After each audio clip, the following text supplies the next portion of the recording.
అందరికీ నమస్తే. ఇదేంటంటే చూసారా నేను ఎన్ని పూలు కోసుకొచ్చానో. మా అబ్బాయి నేను వెళ్ళి ఈ పూలన్నీ తెచ్చామనమాట. ఎన్ని సేకరించామో చూడండి. ఈ పువ్వులన్నీ కోసుకుని ఇంకా ఇంటికొచ్చి మాల కట్టుకుంటా అన్నాననమాట.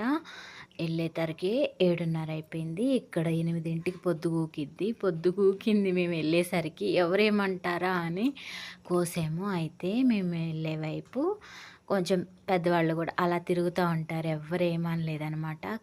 గబా గబా ఇన్ని పూలు కోసుకొని వచ్చేసామనమాట ఇంటికి. ఇంటికొచ్చి ఇంకా ఇలా పువ్వులన్నీ మాల కట్టుకుని దేవుడికేసుకున్నాను. శ్రావణ శుక్రవారాని కోసమని ఇన్ని పూలు తెచ్చుకున్నాననమాట.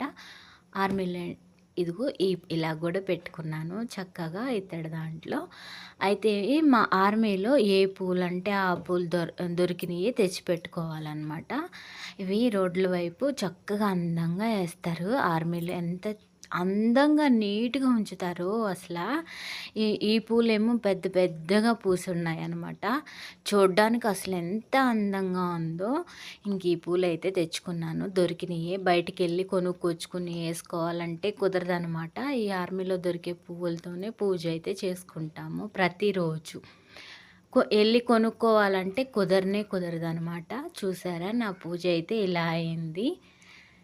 చక్కగా ఒత్తుగా మాల కట్టుకొని దేవుడికైతే వేసుకున్నాను. ఈ ఈ సంవత్సరం ఏంటంటే మల్లెపూల మాల కూడా దొరికింది. చూడండి ఎంత బావుందో. ఒత్తుగా కట్టుకున్నాను 2 మాలలు.